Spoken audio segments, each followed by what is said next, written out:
Dis papy, qu'est-ce que tu fais avec tous ces vieux timbres? Je les range, je les étudie, ils m'apprennent le passé. Dis papy, comment c'était le passé? Si tu veux bien, Baptiste, je vais te raconter le passé avec ma collection de timbres. Tu vas tout me dire? Certainement pas. Nous allons seulement nous intéresser aux personnages et aux faits historiques qui ont été illustrés par les timbres.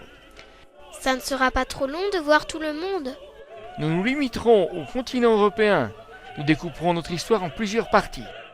La période du début du timbre, la Belle Époque, la Première Guerre mondiale, l'entre-deux-guerres, la Deuxième Guerre mondiale, la période de la guerre froide, l'époque contemporaine, pour conclure par l'Union européenne. Si ces chapitres sont trop longs, je les diviserai en sous-chapitres comme tu le vois avec la liste qui défile. Alors, combien penses-tu réaliser de séquences? Peut-être 22. Tu sais tout ça, papy? Certainement pas. Je me ferai aider par Philatélia. Bonjour Philatélia. Alors, tu vas être notre experte? Salut à tous. Experte, c'est un bien grand mot, mais je peux vous apporter quelques explications en matière de timbre. J'ai aussi des livres et j'ai mon album Histoire de l'Europe dont, comme tu le vois, je tourne les pages. Mais, papy, tu es en train d'enregistrer tout ce que nous disons. C'est pour te laisser un souvenir et pour en faire profiter tous ceux qui ont accès à YouTube dans Internet. Comment consulter ces vidéos sur Internet? Il y a de multiples façons de faire. La méthode peut être différente selon le matériel ou le logiciel utilisé. Tu tapes YouTube, dis papy, raconte-moi l'histoire, c'est le début du titre de chaque vidéo.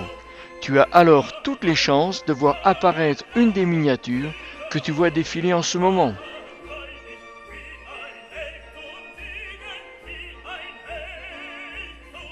Clique dans celle que tu as choisie et la vidéo démarre. Si je ne veux voir qu'une partie d'un film, par exemple, je cherche le nom du roi des Belges en 1900. Comment j'opère?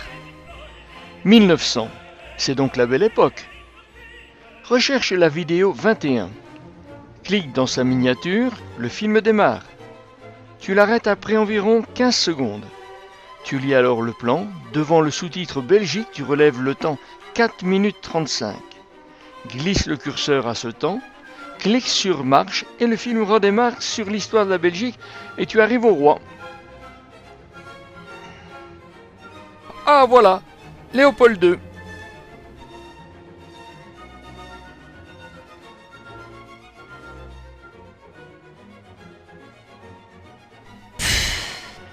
C'est souvent difficile à suivre.